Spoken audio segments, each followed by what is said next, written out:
Welcome. It's great to see everyone. My name is Jonathan Gould. I teach here at the law school. Together with Dan Farber, I co-direct the Edley Center for Law and Democracy, which we are standing up this year, and so thrilled to be beginning the center in memory of our beloved former dean with this series of 5 lectures on various aspects of law and democracy. I see some familiar faces from our past events, which focused in the first instance on broad thoughts on the state of American democracy, and in the second on the media, both of the old media and new media variety, and how that intersects with democracy.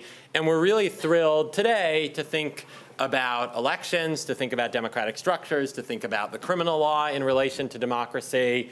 And then we'll have additional sessions on the role of the courts and on the role of presidential power. So this is session 3 of 5. We have 3 very distinguished speakers who I'm delighted that we'll have the chance to hear from today. We have Professor Emily Zhang, who's a professor here at the law school who studies election law and the law of democracy with a special focus on political participation, especially political participation by historically marginalized groups. She is a lawyer and also a PhD political scientist who has done a lot of digging into the data and has practiced election law at the ACLU Voting Rights Project, thinking about where theory meets practice on election law. So we're delighted to have her with us. To my immediate left, we have Professor Jacob Grumbach from the Berkeley Goldman School. He is the recent author of a book that I can recommend to you all, Laboratories Against Democracy, on the theory of how federalism, which we idealize as a means of fulfilling democracy, can actually undermine it in a whole wide range of ways. And more generally, he's a political scientist who thinks about democracy in relation to a lot of things that a lot of us care about: political economy, race, labor, and has also thought about campaign finance and election administration. So we're delighted that he made the trip down from the north end of campus. And finally, Professor Orin Kerr, who's the William Simon Professor of Law here at Berkeley. He's one of the nation's foremost scholars on the Fourth Amendment and criminal procedure, one of the most cited law professors in the country. I think between him and our dean, we have more citations in this room than in most other rooms in the country right now. He's the author, most recently, of a book on the digital Fourth Amendment, which I can highly recommend to all. And we have not yet talked about the criminal law in relation to democracy in this session, but obviously there are a number of pending and possible future criminal matters that are intimately tied up with democracy, so delighted to have him with us as well. So each of them will speak for about 10 minutes, and then we'll open up for Q&A and a moderated conversation. So please join me in thanking our panelists.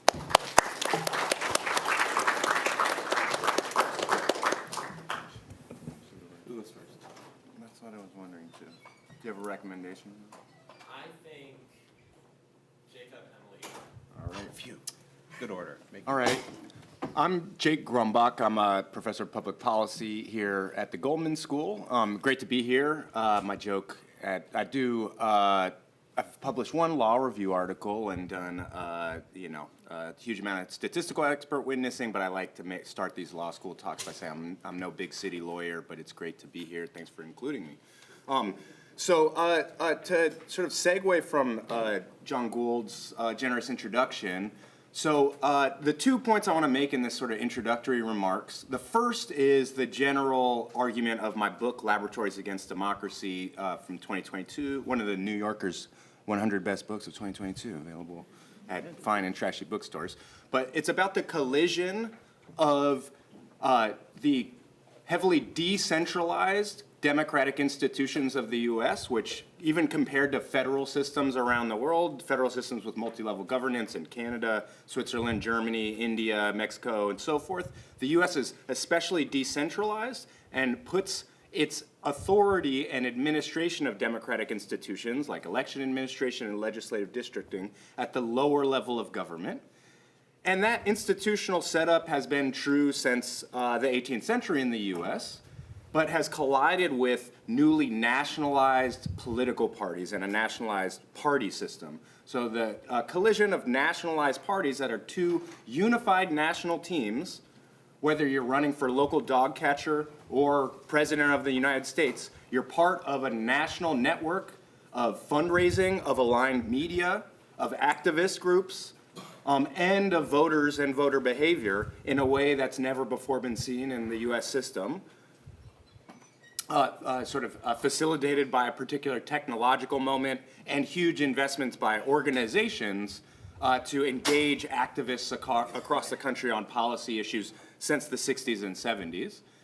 And that this nationalization of the parties has really collided with those decentralized institutions to make the sort of traditional theories of American federalism, that we have decentralized governance, so localities and states can really customize policy to the wishes of their constituents in this large, diverse country, that it protects, that double security, as Madison called it, would protect against autocracy and tyranny at the national level by having all these different sets of state actors with their own constitutional authority, for example. And also that governments, as Louis Brandeis said, state governments can be laboratories of democracy and learn about policy experiments from each other. That all of those sort of positive, normatively positive qualities of decentralized federal institutions for democracy have really winnowed away in this nationalized party system. That in fact now state governments and local governments don't learn from each other. They learn from other states controlled by the same party, and they're in the two different sort of epistemological and scientific communities of learning about policy. You know, Scott Walker's Wisconsin after the financial crisis was not looking next door to blue Minnesota for how to revive the economy, right? Despite very demographically and economically and geographically similar states, right? We got huge polarization in public policy at the state level that's not well predicted by the desires of those constituents across these states. The issue of double security protecting against tyranny now actually to nationalized party teams gives new incentives, particularly, you know, this is asymmetric across the parties, but the idea that a would-be dictator would pressure one state election administration, like in 2020 and 2021 in Georgia, for example, that 1 weak leak in the chain in a swing state can cause election subversion or a coup at a presidential election level, right? And that there are incentives for politicians across the board in terms of customizing policy to the wishes of your constituents in a decentralized institutional framework. Now, whether you're running for local office or governor like DeSantis or for a national office, right? You have similar incentives to play ball in the national tug of war over the direction of the country. And this has really reduced the relationship between both public opinion and policy outcomes at state and local levels and retrospective voting, the relationship between economic or crime performance and other performance-based metrics and how people vote for incumbents, right? Now, if you're Ron DeSantis, you want to play ball in the national culture war to rise in the ranks of the Republican Party, right? Rather than produce good outcomes for Florida and hope that people reward you, right? It's a different incentive structure that really reduces the qualities of decentralized federalism. So that's the first point.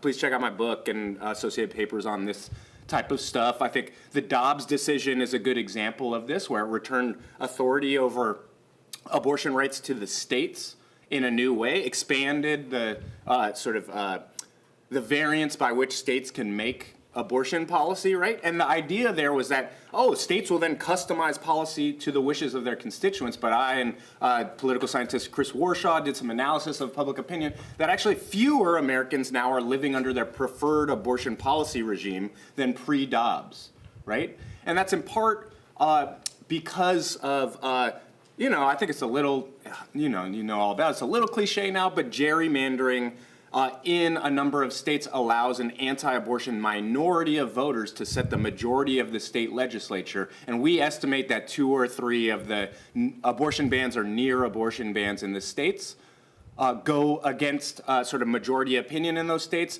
but is allowed through the legislature and reduces sort of electoral punishment of legislatures who vote for abortion bans because they're insulated by heavy partisan gerrymandering, which for the most part is still legal, as you guys would know. Correlates very much with racial gerrymandering, but partisan gerrymandering for the most part still legal. And as partisan competition sort of dominates, that becomes extremely consequential for policy outcomes. So that's the first point about federalism. But the second point is about tyranny of the majority, and minority rights. And in the US, there's sort of another long sort of traditional wisdom that the US Constitution was, of course, heavily concerned with tyranny of the majority, of populism, and of majorities trampling on the rights of minorities, whether they be, we think of minorities in terms of racial and religious and sexual and gender minorities and things like that. But at the time, minorities in terms of religious sects from the British Isles or property ownership, large property owning minorities, right? That they deserve rights and liberties that are protected against the wills of majorities.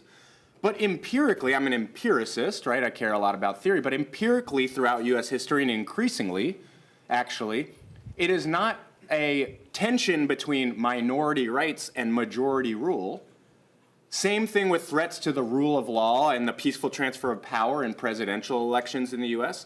These are strong minorities that are going against majority rule and are trampling on the rights of other minorities. So it's not a tension between minority rule and sort of protecting minority rights. When we think about an issue like at the presidential level, the risk of electoral subversion or a coup, it is a small committed 20 to 30% minority of the US that has pushed this through minoritarian institutions like the Electoral College. Same thing if we think about abortion rights and reproductive rights. It is a minoritarian institution through the Supreme Court that is not supported by a majority of the United States in this policy area. The U.S. Mass opinion on abortion rights is still, over 60% pro-choice and has been quite stable since Roe v. Wade, right? This is not a tension between sort of majoritarianism and the rights of minorities. Same thing historically when we think about the institutions of Jim Crow and mass disenfranchisement of Black Americans in the South and so forth. In the U.S., there was majority support, particularly through the U.S. House of Representatives, the only institution that's apportioned by population at the national level, has consistently been the non-democratic backslider of the U.S. institutional system. The traditional way democratic rights specifically are attacked in the U.S. is typically the Supreme Court provides state governments with more leeway through, for example, Plessy v. Ferguson, to expand what state governments can do. State legislatures then decide, do we sort of backslide democracy in our states or not? And Congress nationally decides whether to step in or not. But there's been essentially no instance of Congress actively doing the democratic backsliding. It has sinned by omission many times as state governments enabled by the Supreme Court have rolled back democratic institutions, but the U.S. Congress has not tended to do that. When we look empirically in the sort of record of evidence in U.S. history, that majoritarianism and majority rule and concepts around political equality, like one person, one vote, are actually quite consistent with protecting minority rights. And it's minoritarian institutions that have empowered powerful minorities to reduce the rights of less powerful minorities and restrict majority rule through minoritarian institutions at the U.S. level. I hope to chat more about this in the rest of the panel and look forward to hearing from my colleagues. Great. So I'm up. I think there are lots of maybe 1Ls in the room. Is that right? Lots of folks when you're welcome. I normally teach in the 1L curriculum. This is my research leave. I want to say welcome. I haven't been around as much, but it's nice to see new faces. I hope you're having a good time and hope to cross paths with you all in upper level classes because I'm sorry I wouldn't have seen you this year. So I want to talk a little bit about election law, which is my area. And it's not something you would normally think about a great deal, and that is a good thing. I think election law should be thought of usually as the plumbing of the House. That is, it's very important, you're very happy it's there, but you don't like thinking about it most of the time. And it's kind of mysterious how it all works, and how it all goes together, and how it manages to get things done. You don't really want to know that many of the details, but when something goes horribly wrong, you do hear about it. And you do care, and it becomes a total catastrophe. So I'll talk a little bit about kind of the election law structure we have for voting, which is in many ways often and usually very technical, that are only very adjacent to the kind of values that Jacob was talking about majoritarian rule and the like. It's usually just about getting the votes counted, making sure people are registered, checking people's eligibility, and the like. That has changed a little in the modern era, primarily due to the kind of election denialism movement that we've seen. So election denialism, I think, has threatened kind of the generally obscure, relatively unknown nature of election law. It's made it a thing that we start thinking about a lot more. We're talking about the plumbing. It's coming up all the time at the dinner table. It's a thing that we're paying attention to. And that's not necessarily a good thing. The politicization of election laws, which are usually technical and mundane, have now become these issues of debate and controversy. And that has lots of problems associated with it. On the other hand, I do think it's worth emphasizing, despite this increased politicization of election laws, the actual election laws, that is the actual infrastructure, where the pipes go and the like, how it basically works, hasn't really changed a great deal. That is, the way we generally operate elections, even though we're talking about it all the time, hasn't really very much changed. There's a lot of changes in how we interact with the system. There are lots of changes in who's willing to work in election administration, but the basic way in which it operates has stayed very stagnant. So what are the basic election laws? Well, the general trend is things are mostly getting better. There's a very long general trend over time that voting has become easier and more convenient for the most part. But, and this is where the federalism piece comes in, it's extremely uneven and it's extremely varied across the country. So generally, we have gotten many more ways to register to vote and to vote. It used to be that elections were basically election day. You showed up on election day, you pulled a lever or you filled out a form, and that was the way people voted. Now that's really, really changed over the last, few decades. There has been an expansion in early in-person voting, so you don't just show up on election day, you can show up during some period way ahead of time. The fact that we have election on a Tuesday, for instance, that's not great for lots of people who have jobs, who have school to go to, and the like. So early voting, especially expansions during weekends, has made early in-person voting much more popular.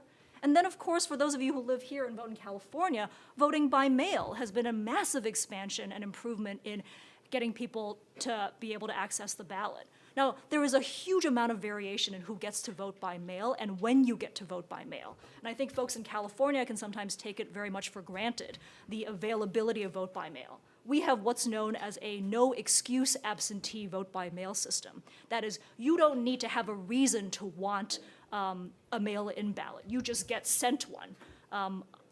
It comes in the mail, that's just what you are allowed, and you have the choice between whether to vote with a mail-in ballot or to show up in person, either in person early or on election day.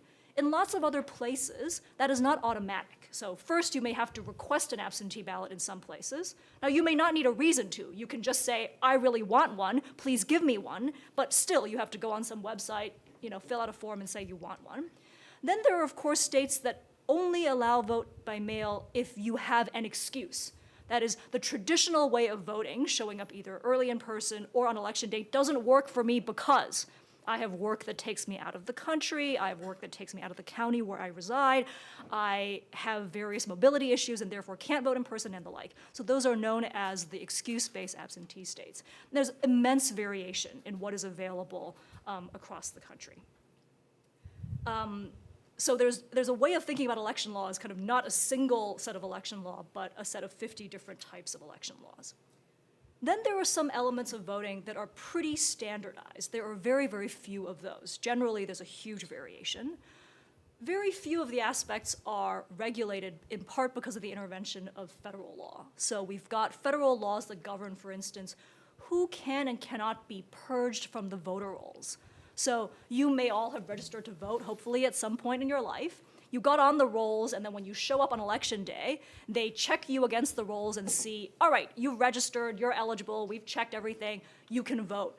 But the maintenance of that roll can and has historically been very controversial. So states like to clean them up because, and this is a good example when you have students in the room, people move. People leave their county of residence to go other places and often leave states. You go from Oregon to California, Wisconsin to New York and the like. So you've got these people who registered at one point in time to be a voter in, say, Wisconsin, and then they moved to California. And there's a question of how long Wisconsin has to hold on to the information from this person who formerly registered. Now, historically, there's been a lot of controversy about this practice of purging, which is maybe a meaner term than it is. The nicer term is just list maintenance. You're maintaining the rolls to make sure that it's updated to who's actually living in the state. That has traditionally been sort of toyed around with by various states to cause various issues. And so there's been national legislation, this is under the National Voter Registration Act, that generally standardizes the process of purging voters. Now, this is not to say there isn't tremendous variation among the states, and that has been true a little bit more in recent years, but the federal law sets basic guidelines. There are lines you cannot cross. You can't purge every 6 months the voter rolls based on, unreliable information, for instance. So there are some basic things that have to be done. But that doesn't mean that voter registration generally is uniform. The thing that is uniform, usually across states, is what it takes to register to vote. Very standardized. Name, address, an attestation that you're eligible to vote. Huge variations in what methods are available. I learned recently, due to a project I'm working on, in Texas, to register to vote, you still have to fill in an actual form and mail it in. I mean, most of you all probably registered to vote online some way and filled out a form, but in some places that is a more onerous process than others. I might want to talk a little bit about kind of two big issues that have come up in this particular election. Generally, pre-election litigation is very, very quiet.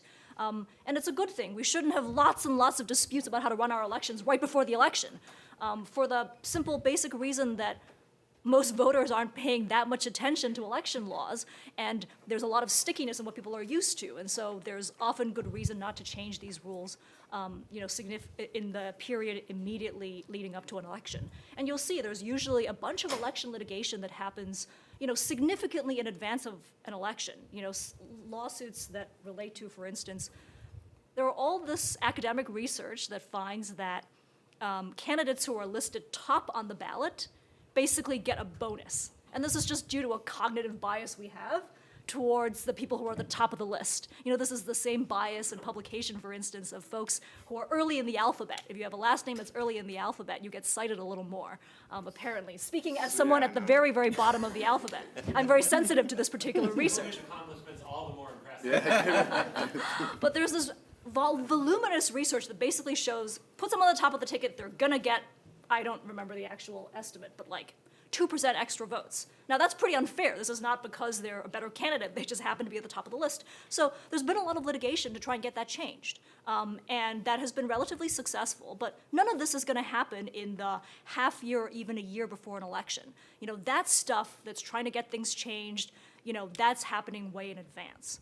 The big things that have been happening in this particular election are, there's a case coming out of Arizona, and this is about the documentary proof of citizenship requirement that Arizona wants to put in, which I'll flag but mention a little later after Orin's remarks if folks are interested. And then there's a case coming out of, well, actually it came out of Pennsylvania and then died in Pennsylvania, but everyone's interested because it's Pennsylvania. Pennsylvania has become controversial in the election law area for several reasons, not just because it's a swing state, but because prior to COVID, there was no excuse absentee voting in Pennsylvania. That is, if you wanted to vote by mail, you needed to have a reason, and it was one of these very limited reasons. Vote by mail since COVID has become just the general way that people vote, and in fact, folks have got their ballots sent out 45 days before the election, so people have already been casting their ballots in Pennsylvania. That has caused a lot of issues because lots of Pennsylvania voters are not used to voting by mail. And there are lots of random technicalities, it turns out, when you vote by mail that people are unaware of. One requirement that came up in the last election is the naked ballot prohibition. So when you get a mail-in ballot, you get two envelopes. You get your ballot, you get a secrecy envelope, and then you have the envelope that the ballot actually gets mailed back to the office in. And you might ask yourself, why two envelopes? What's the middle one for?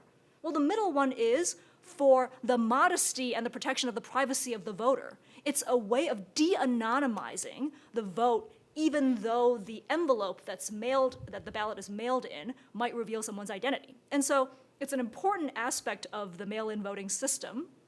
Pennsylvanians who didn't used to vote by mail had no idea. They had to clothe their ballot. That's the actually technical term it's called.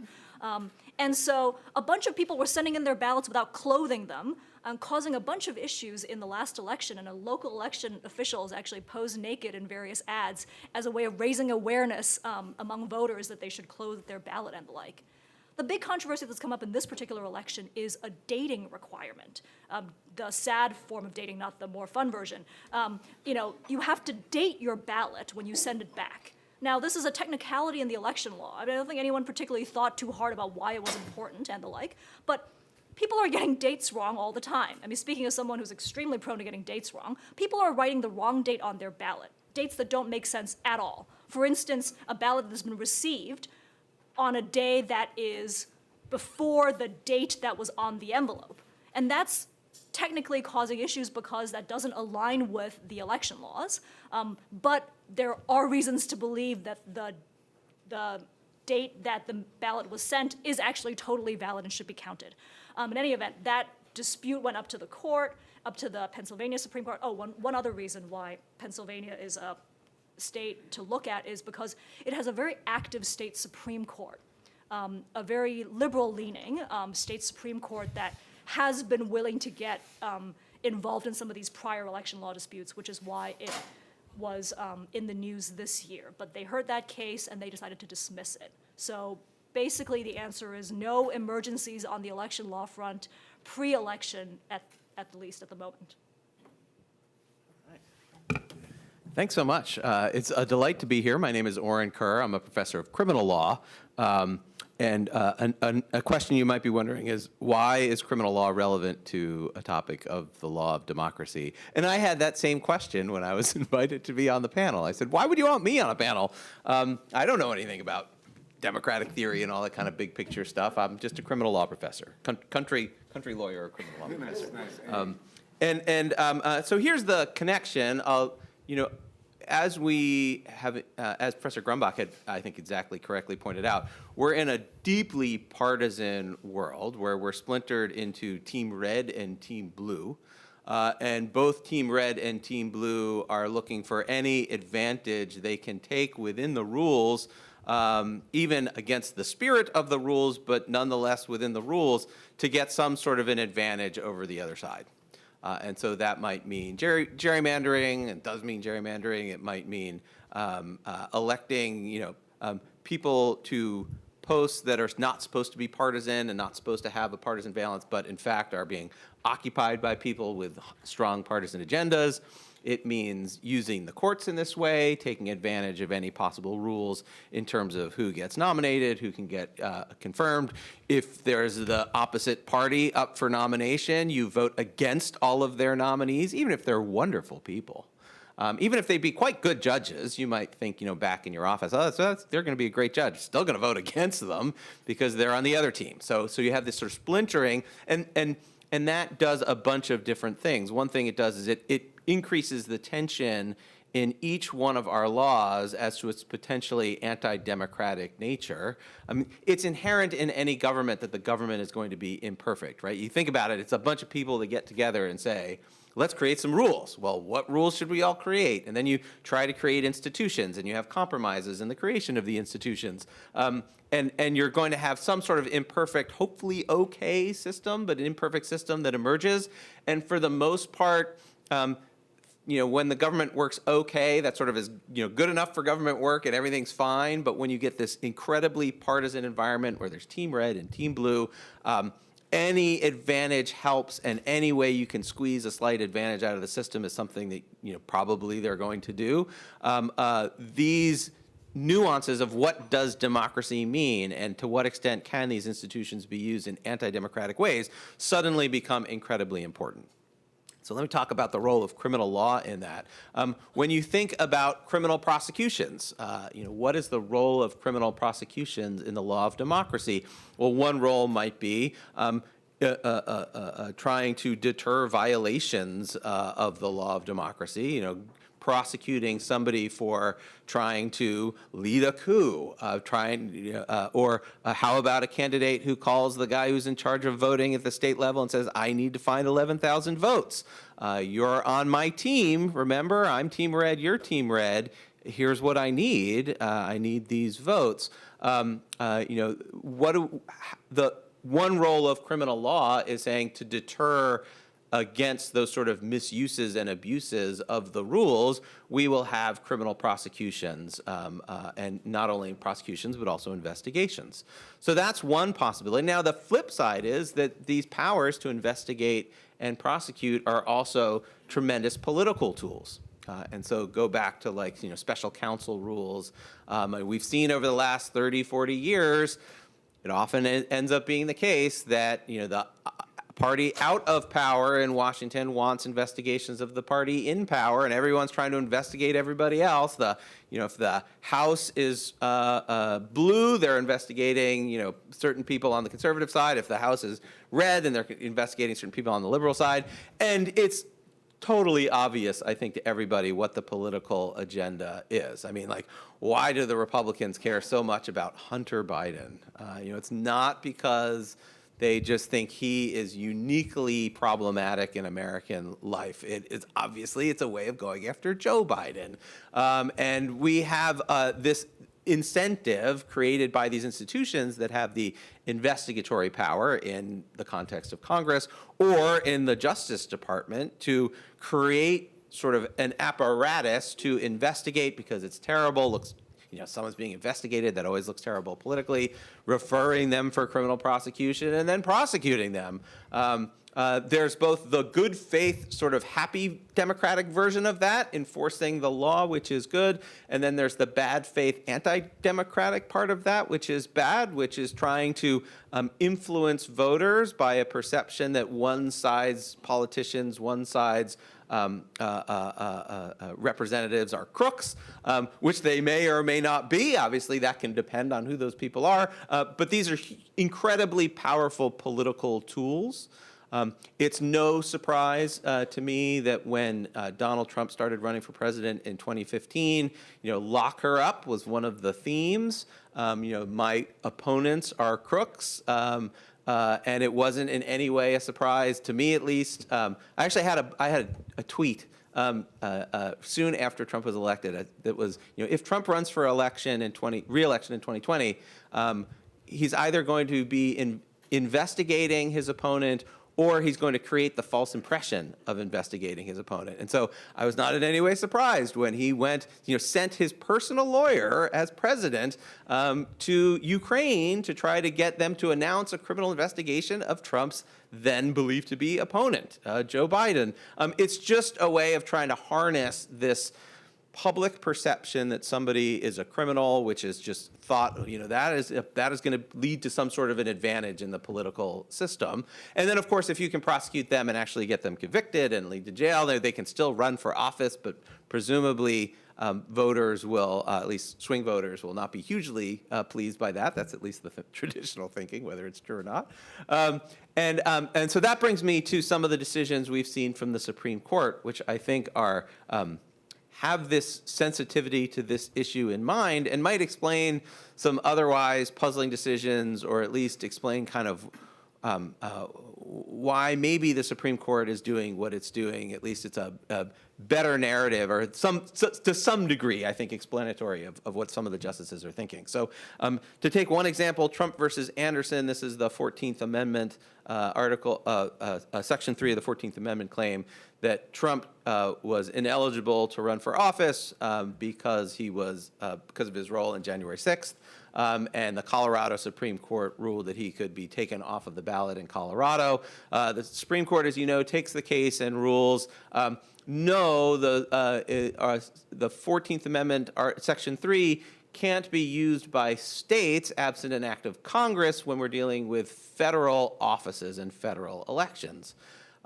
So why might they be doing that? Well, because they're seeing, I think part of what's going on is the perception, this is trying to harness the election law system to try to rig the result, to try to get to a certain outcome in the election by taking one side off the ballot. If Trump can't win, if Trump isn't on the ballot in key states, and so the thought is, well, wait a minute, that's effectively sort of harnessing these rules for partisan advantage, not only against Trump. If it's allowed to be done against Trump in Colorado, the next day you get this going, and there were moves towards this of flipping it in other states, and you start looking state by state of who's going to be disqualified and who might be able to get enough electoral votes, and pretty soon who wins the presidential election is really a question of who's disqualified rather than who won the Electoral College. And I think the Supreme Court's ruling in Trump versus Anderson is really like, we do not want this to be the focal point of the election. We don't want this. Let democracy run out in the sense of if the parties want him on the ballot, let him be on the ballot and let people vote. And so that's not criminal law, but I think it's closely related to that. And that leads to Trump versus U.S., the immunity ruling, which really is criminal law. Of course, this was the question of whether the president has immunity for official acts or unofficial acts or quasi-official acts.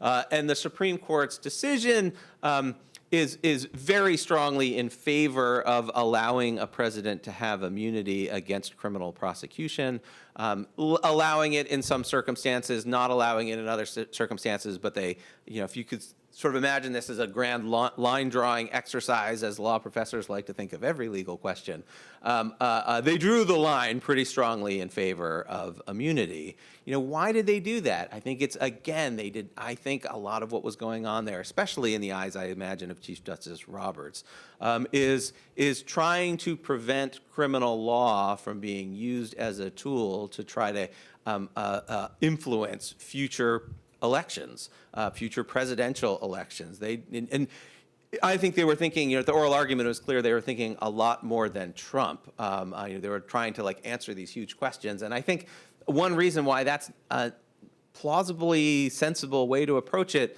is that there's one question of the prosecutions of Trump, and then there's the second question of, if you allow these prosecutions against presidents going forward, who's Trump going to prosecute? When Trump invariably, the Trump Justice Department, if he wins in a month, trying to prosecute Joe Biden under this. And so the immunity of Joe Biden ends up mattering a lot if Trump wins. And so there's, again, this big tool that can be used. Lawfare is sometimes the term that gets attached to this.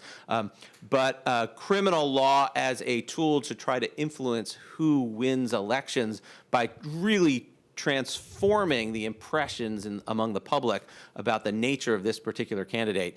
I don't think the Supreme Court stopped that with the immunity rule, but I think they were trying to slow that down and prevent it from becoming even worse. To some extent, a lot of the question here is what is the most democratic way to approach these issues? So, is the most democratic way the most people voting for the most candidates they like? Is that sort of enforcing the statutory laws and letting the chips fall? Is that enforcing constitutional rules like the 14th Amendment, Article 3? You can look at democracy as sort of a level of commitment to any tier there. Is it constitutional principles? Is it statutory principles? Is it just the most people voting? And you see this tension among different forms of democracy play out in a lot of different settings, not just in criminal law.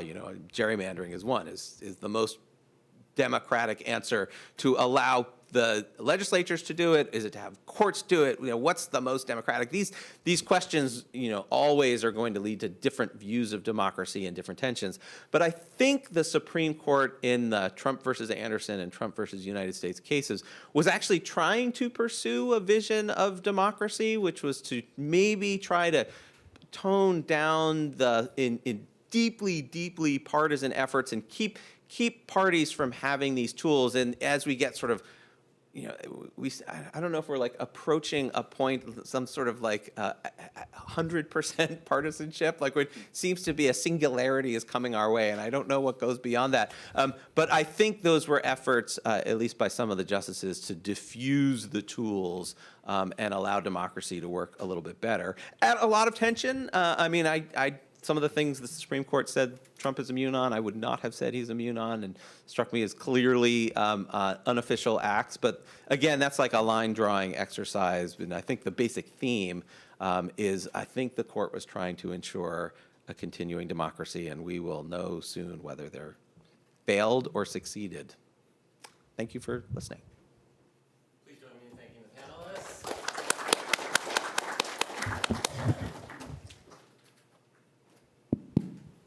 We've got a little over 20 minutes for Q&A, so raise your hand and I'll pull you into the conversation. Feel free to direct questions to any of the professors individually or to the group. And because there are folks who are going to be tuning in remotely, I'd ask that you use the mic in asking your question, and I'll be happy to run the mic around. So who wants to start us off?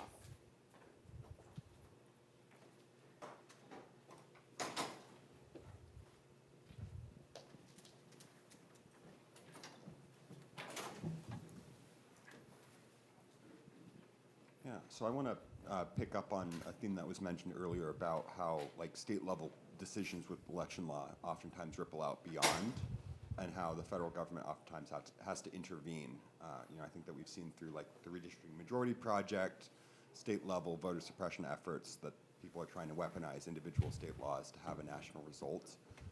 And I'm just wondering, with all the federal level reforms that have been pushed, the Voting Rights Advancement Act, the For the People Act, what sort of nationwide standardizations or reforms do you believe are necessary? Thanks. I'll just jump in here. That's a really good question. Or John, are we taking multiple or? No, we can go one by one. No, I think that's a great question. I mean, you can hear my personal view, thinking about majoritarianism nationally, I do think, things like basic sense that the Electoral College allows a potential presidential win by somebody who doesn't win the majority of the votes of the country. Senate malapportionment has hit record levels due to sort of geographic divisions in populations and urban clustering in the knowledge economy, and overlaps with partisanship more. Those are more deep, fundamental constitutional reforms. And then there are ones that are basic congressional statutes around a national gerrymandering ban is a great example. And the question is how to generate incentives for both parties to want to set new rules. And one funny thing from basic game theory and just sort of conflict, first is that I think, both Orin and Emily here mentioned norms really matter in the U.S. system, and that we sort of learned over the past couple of decades how much norms really ruled and how norms can really erode when they're not rules, institutional rules. So those norms of forbearance and not gerrymandering and things did persist due to an alignment to some extent in some parts of the country between the party system and institutions. That's no longer applicable today. So how to generate incentives for both parties to come around, I think it's kind of counterintuitive, but people like the idea of forbearance and a party saying, we're going to listen to the better angel, what's the cliche, better angels of our nature or whatnot, and we'll not gerrymander. But ironically, I actually think two norm eroders are better than one. You want no norm eroders, but to generate incentives to have both parties say, let's agree it'll be better off for us, for neither of us to erode norms. Let's set a rule around this, like national gerrymandering ban. The Republican Party nationally moved much closer to that when New York first did a strong blue gerrymander that the Democratic Supreme Court in New York threw out, and then the Republicans backed away from a national gerrymandering ban. And then Nevada is the most gerrymandered blue state probably, and the 2020s, I should say, are in the aggregate in terms of partisan gerrymandering are much more balanced, slight red tilt, but the 2010s set real dramatic new mathematical records for how much you could gerrymander, and the disconnect between statewide election sort of aggregate totals of voting and legislative outcomes in Wisconsin and North Carolina especially, Tennessee as well. But I just think, so the Democratic Party has moved towards eroding norms over time, in some cases in pursuit of sort of new rules that might set new standards to, stop norm erosion. So law professors write some articles about constitutional hardball as anti-hardball. I think that's a really interesting concept in this moment to think, okay, would it be good to circumvent the filibuster to pass a national gerrymandering ban I think that's probably wise. And I think the Democratic Party over time, you saw Kamala Harris recently come out not against abolishing the Electoral College when her vice president said they should do that. Also, Joe Manchin very clearly expresses support for the filibuster. In game theory, you just also note that that's about people's actual policy preferences. That's not, people don't tend to have strong preferences over institutional rules, but rather the outcomes they produce. So states' rights for what? Is the common cliche there. I do think that's Manchin's logic here. He's quite pivotal in this current setup. But I do think the trend is clear that in the Democratic Party nationally, since the Obama administration, there's much more support in the Democratic Congress for doing things like circumventing the filibuster for national rules to bind both parties' hands on norm erosion. And I also think like a bright spot could be if both parties are really eroding norms that can generate incentives for both parties to say like, we'll both be equal, we won't have a relative advantage if we're both sort of having some dead weight loss and we're both even because we're both eroding norms. Why don't we stop the dead weight loss and both compete evenly on a level playing field like that is the hope. I might respond just more specifically to the piece about election law legislation. I mean, there are very, very, very few federal election laws. There are a bunch of proposals. You named a few of those. I was excited about them, but not really that excited because they were really very unlikely to happen. The latest thing that was passed was the Electoral Count Reform Act. That was, closing a loophole. That was the last time that, Congress passed anything on election law. The time before that must have been HAVA, which was after the total catastrophe of the Bush v. Gore in 2000. So that was the last time. And then before that, there was motor voter during Clinton's years. And then before that, that was the Voting Rights Act, which was basically sort of rendered inert from a Supreme Court's decision in 2013. So federal, is not really where we're looking at as a place for election law reforms. Which is partly why Jake was coming up, with these. If that's the backdrop you're working on, then it's a hard hill to climb. And Jake was talking about kind of the difficult ways, the ways you might have to solve the problem. Yeah.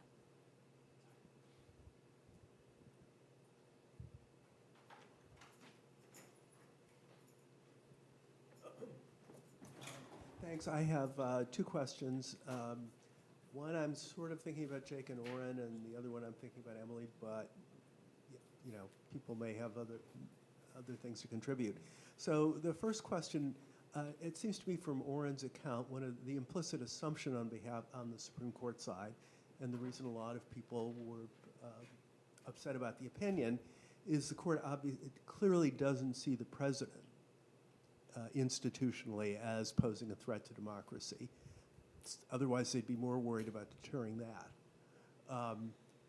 And I'm you talked about the House, Jake, but what, do you have a sense of like presidents and their role in democracy? And then maybe Orin or Emily might have some follow-up thoughts. And the other thing I've got to ask is, we heard about pre-election litigation. What can we look forward to after November, 5th? And I'm sure that that's not coming out of the blue as a question for Emily. So anyway, if you could address those, that would be terrific. Just so I understand, Dan, it's sort of specifically the sort of perceptions of the role of the presidency. Is that or of individual president? The presidential power does not pose a serious threat to democracy, or abuse of presidential power, right? It seems to me, you're making a trade-off, and I think it's fair to say the court was not all that worried about the president running a coup, right? I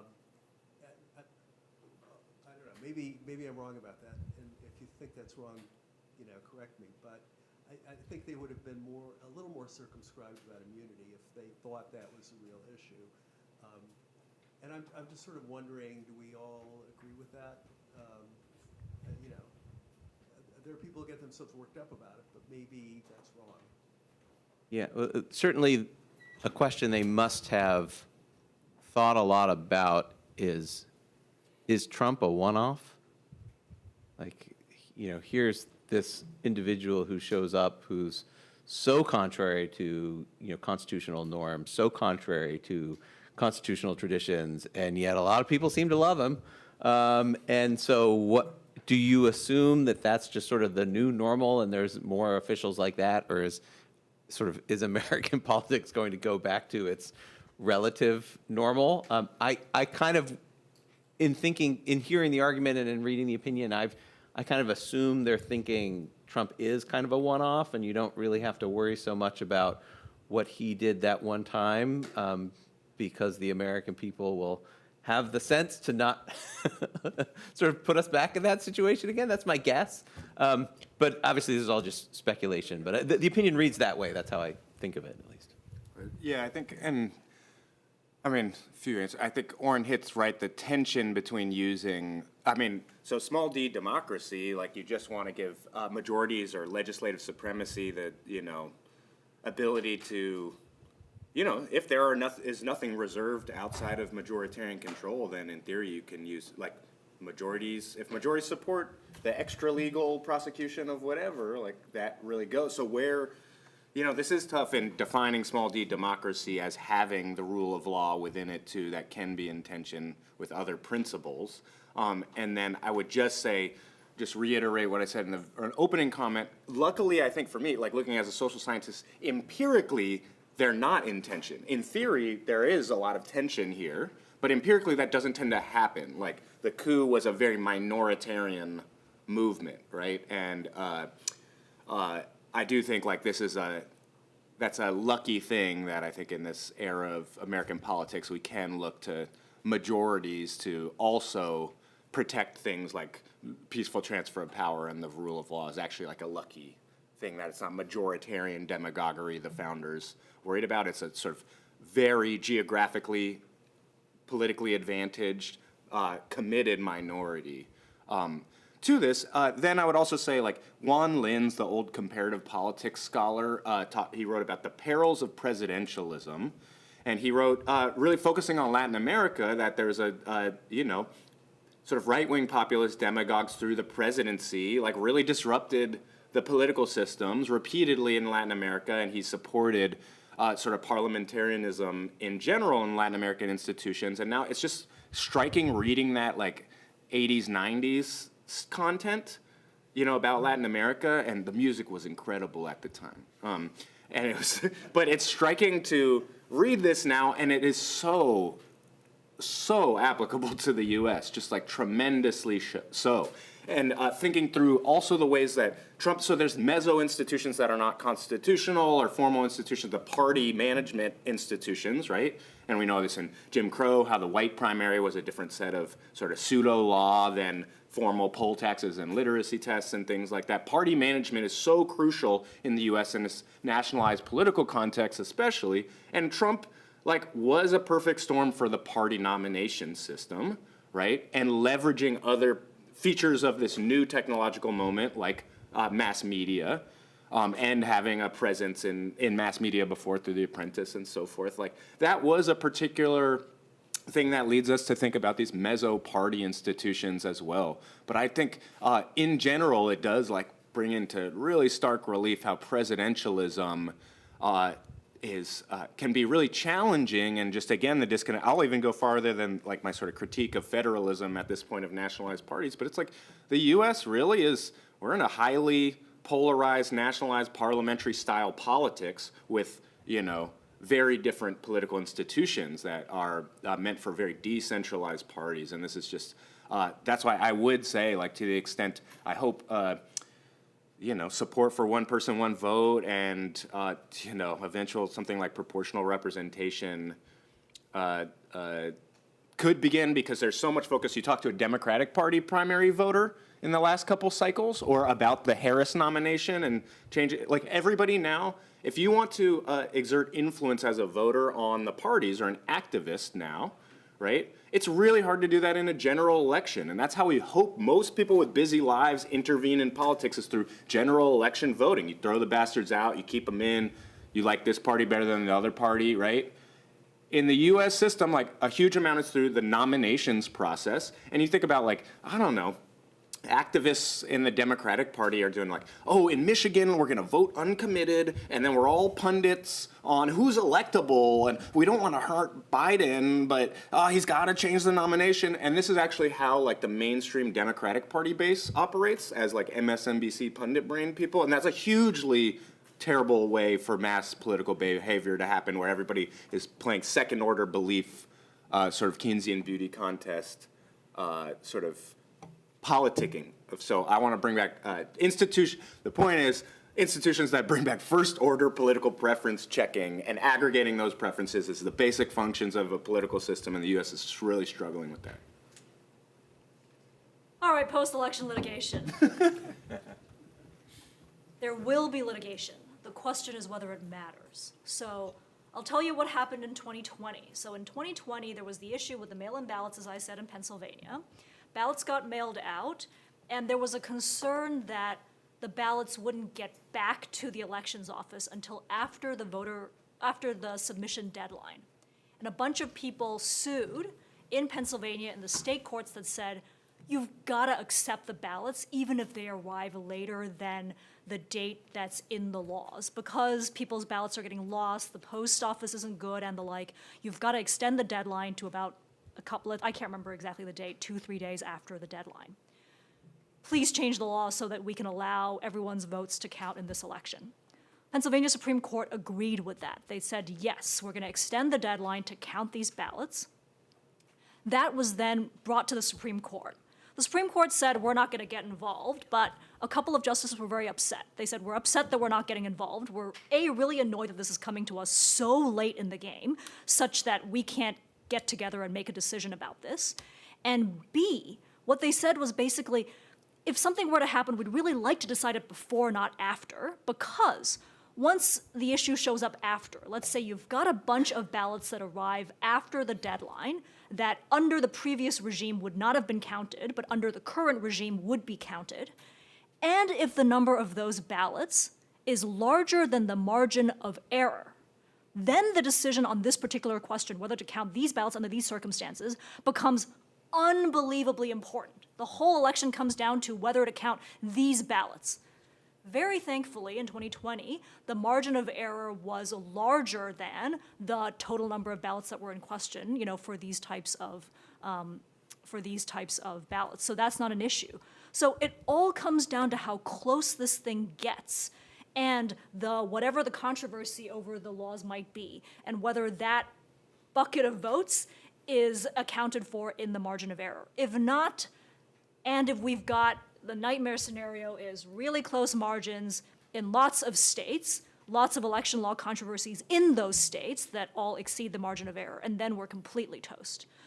But there will be litigation if it happens, and it could happen, and there were lots of them in 2020, lawsuits brought in Arizona about people, there was a conspiracy theory that people were voting with a Sharpie, and Sharpie votes weren't being actually counted by the machines, which was incorrect. They do get counted. There was litigation over that, but it went nowhere. The lawyers got sanctioned because the information they based that lawsuit upon was entirely false. So there's going to be a lot of lawsuits. They're certainly preparing for it on both sides, but whether it actually matters all comes down to how the votes come down. Two quick questions, one by way of follow-up on that last point, and then one question for Professor Kerr. So the point to follow up is around the Supreme Court's disposition on this, that they seem to have rejected the 2020 election challenges, which I think many in this room think is for the best. They've not taken many big election law cases in the run-up to 2024. Kind of, how do you read the tea leaves? And I know it's a dangerous game to try to predict, but kind of, if you have these cases bubbling up, presumably through the state courts and lower federal courts, what the Supreme Court's approach would be. So. And nobody cares if the margins don't make any difference. That is, if it matters, then absolutely, the chances that the Supreme Court will decide the election is going to be unbelievably high. If none of them matter, that is, who cares if they end up deciding to count the 3 days late ballots in Pennsylvania if the number of 3-day late ballots don't change the actual outcome? So that's going to be and they didn't care either, right? After 2020, Pennsylvania, they were upset they didn't get to take the case. Some of the justices were upset they didn't get to take the case before, but then afterwards there was no reason to take it. So that's the dangerous scenario, is multiple states and then, you know, one of them percolating up and the like. They did get involved this election cycle through one case coming out of Arizona. Whether it'll actually make a difference in the election is going to be unbelievably hard to tell. So in Arizona, the state wants to impose a documentary proof of citizenship requirement for registering to vote. They can't do that generally because there's federal law on this, so the federal form for voter registration is stuck. All you have to do to say that you're eligible to vote and that you're a citizen is you attest to it. You sign under pain of perjury, I am eligible, that's it. And there have been previous case law that says you can't do anything about that. That's just stuck. The federal form is what it is. Arizona, nevertheless, continued to be very determined to implement this requirement, so they said, we're going to create our own form. We're going to create a state form. And that state form, we get to impose whatever the hell we want, including the proof of citizenship requirement. That effort got challenged. It went up to the Supreme Court. The Supreme Court, it was enjoined in the district court, and that was stayed by the Supreme Court without an opinion. They said, oh, we're going to let Arizona register voters through the state form by requiring DPOC. That's the only case they've taken in this last cycle. It is showing, certainly it's very indicative of what they're likely to do on the merits, but so far that's the only way in which they've got involved. And it's very, very hard to measure the effect of something like this, unlike in the Pennsylvania, you know, ballot deadline case I described. Right there, it's really obvious. The ballots are in, you know exactly how they're going to change the outcome. By changing the requirement for voter registration using the state form, like who knows what the effect of that is going to be? So that's, the effect of something like that is going to be, you know, pretty impossible to know. Thank you. That's super helpful, if harrowing. I guess my question for Professor Kerr is that two of the three of you spent a great deal talking about federalism, and you didn't. So I'm going to invite you to bring federalism in on here. That in addition, of course, to the federal prosecutions against Trump, we have a pair of state prosecutions, and you gave a framework for, on the one hand, the peril of unchecked illegality, on the other hand, the peril of politicized prosecutions and tit-for-tat aggression, and how to think about that in the community context. But I'd just be curious to hear thoughts on where the state prosecutions fit in as either promising or dangerous or something else into that. Yeah, good question.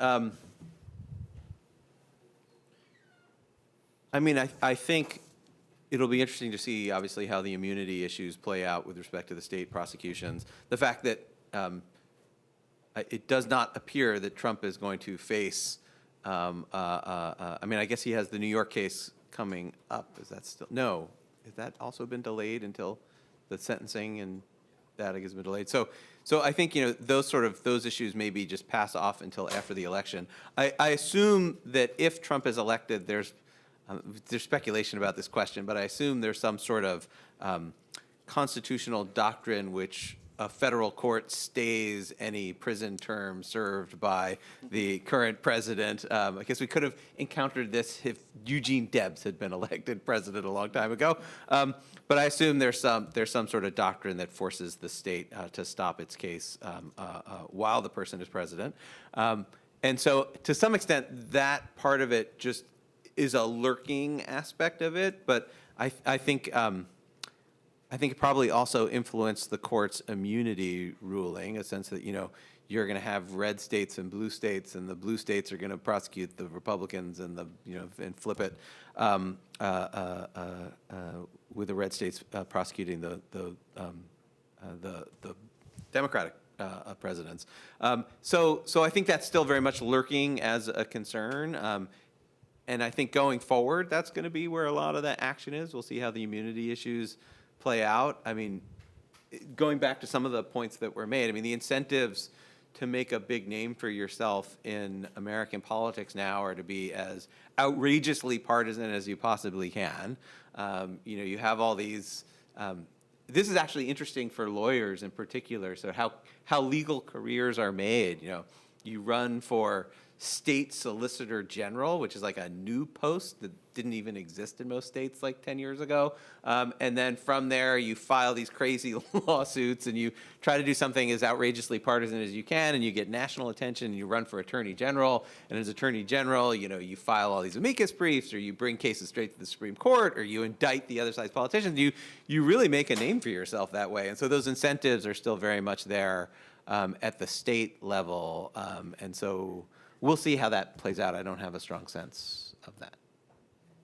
Well, thank you so much to all of our panelists, but before a round of applause, we've got 2 more events left in this series, the next of which is a week from today, Thursday, same place, same time, for what should be a really great conversation about presidential power. I hope to see many of you then, and thank you, all 3 of you, so much for a great conversation. Thank you. Thanks, John. Great to meet you, Orin.